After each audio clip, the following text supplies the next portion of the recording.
Olá pessoal, eu sou o Gil Mendes, eu sou estudante do curso de História da FMU e hoje, dentro do projeto sobre intolerância religiosa no Brasil, eu vou falar para vocês sobre o agnosticismo, o seu conceito e sua filosofia.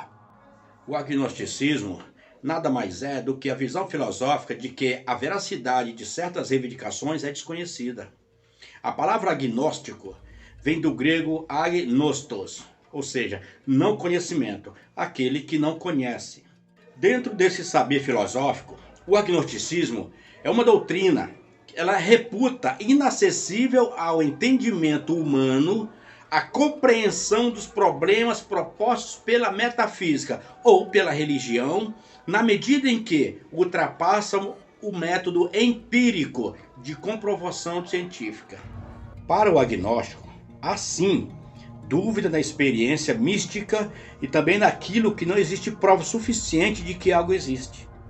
Ou seja, para existir ou não existir, tem que se ter provas que comprovem essa existência, assim como para a não existência. E não é só na religião que esse pensamento prevalece, na ciência também, como por exemplo, a criação do universo. O agnóstico, ele consegue identificar o que é mito, o que é história e o que é metafísica. Ele sabe que o mito foi instalado desde tempos imemoriais e desde então veio tentando, ao passar dos séculos, se tornar fato, se tornar história. E é por isso que uma pessoa agnóstica não vai contra as religiões.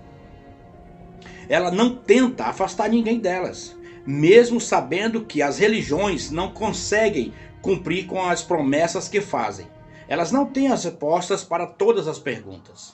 O agnóstico reconhece que, em certa medida, as religiões fazem bem para as pessoas. Elas preenchem uma lacuna do ser humano na qual convive com a necessidade do crer, do acreditar, de ter fé. Embora ele, o agnóstico, tenha consciência de que na história da humanidade, religiões foram elas por si mesmas causas de confrontos e perseguições uns com os outros, de uma fé diferente e até mesmo da mesma fé. Vou ilustrar para vocês casos de situações em que mostram que não é só o religioso que sofre preconceito, discriminação e perseguição de cunho religioso.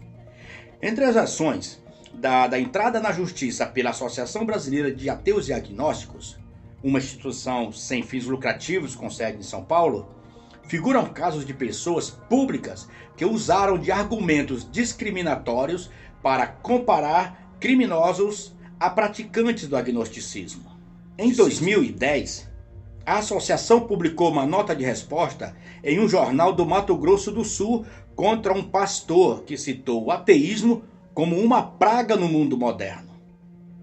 No mesmo ano, protestou contra José Serra, que fez uma afirmação comparando o ateísmo ao tabagismo. E em outro caso, ainda em 2010, a associação entrou na justiça com pedido de indenização contra uma rede de televisão, que em um de seus programas, segundo a instituição, os apresentadores fizeram associações consideradas preconceituosas entre criminalidade e descrença religiosa, acusando os que não acreditam em Deus como responsáveis pela degradação da sociedade. Já em 2012, a associação participou da defesa de um aluno do ensino médio no Paraná. O aluno teria se negado a participar de uma oração e, por isso, foi retirado da sala de aula. Nesse caso, a ação da instituição foi o envio de um ofício à escola, orientando sobre os direitos de ateus e agnósticos, incluindo o direito de não participar de orações. Após uma reunião, a direção da escola determinou que as orações na sala de aula não mais seriam realizadas. Ora, é notado dessa forma que, assim como os religiosos, o agnóstico também é alvo dessa intolerância, por sustentar suas convicções ou simplesmente por não proferir uma fé religiosa e não seguir rituais e dogmas delas. Por esses e outros casos, é de suma importância que pessoas e instituições se engajem na luta contra esse preconceito e contra toda forma de discriminação.